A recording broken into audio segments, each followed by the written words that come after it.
worldwide global survey, and a global survey by another international body of about 28,000 people around the world from various organizations, from various societies and various sectors, government, private, etc. And that says that cybersecurity is at an inflection point, and every year, every month, it goes on changing, and every month it takes a different shape. The profile of a cyber predator or perpetrator keeps changing every time, and they also keep changing faces. Like a criminal will hide and kind of take different forms.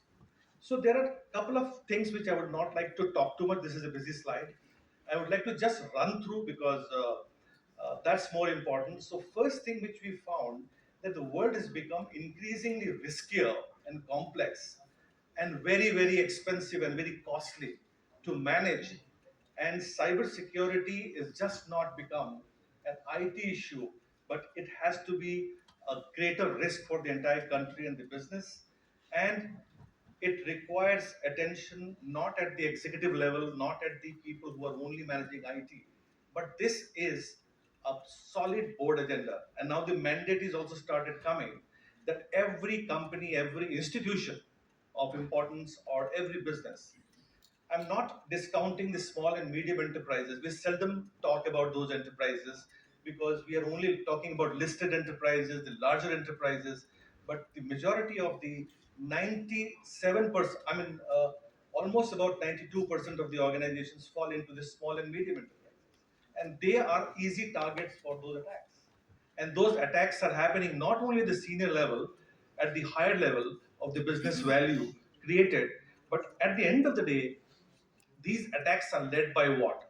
These attacks are led by the digital revolution which is happening. An entire country, India, we have seen the digital stack, ONDC, we have seen the digital India. Fortunately, I've been a part of first team member of the digital India and startup India and all that which happened in the country. And being a chairman of CII Technologies, Emerging Technologies for a couple of years, we've done a lot of multilateral, lot of cross-industry boot camps, innovation seminars, conferences. What we learn from all that is that every seminar teaches you something, but at the end of the day, if you don't really execute, innovation to execution is very, very important. And there we lack in India. Fortunately, I've been a senior scientific advisor with the Government of India's initiative under the Prime Minister's Council of Science and Technology, which is led by the Principal Scientific Advisor of the Government of India. And we were talking about mission mode programs on AI and quantum computing.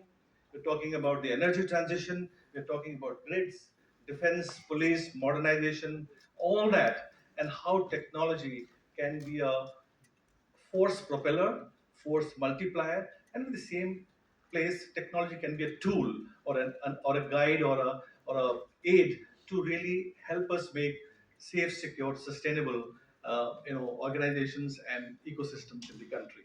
So everything goes digital. So that's the first trend which we have seen. The world's businesses, 70 to 80% of the countries or businesses are all digitally moving forward to take advantage of this digital right, and most of us are in a connected world. So accelerated digital transformation, or not transformation, I would say acceleration of digitization is one which is becoming. We've seen pandemic during the COVID. Though technology companies, a lot of people don't go to office, right? We can work from anywhere. But during pandemic, we realized that we can really work from anywhere if we really wish to. Not all organizations, but most of the organizations were all inside their homes, and things were working except the essential services.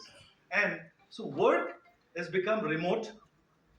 The predators or the technology people working around the world, whether it's in Cambodia or in China or Vietnam or in Nigeria or wherever people are working, or whether Jamtara or whether it is any place where these people could be working from, people are having different jobs. They're doing different kinds of jobs.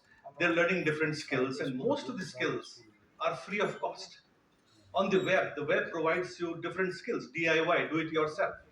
So you don't need to really learn these tricks from anywhere, but these kind of organizations are a factory to create cyber criminals and threats for the country. Fast forward, uh,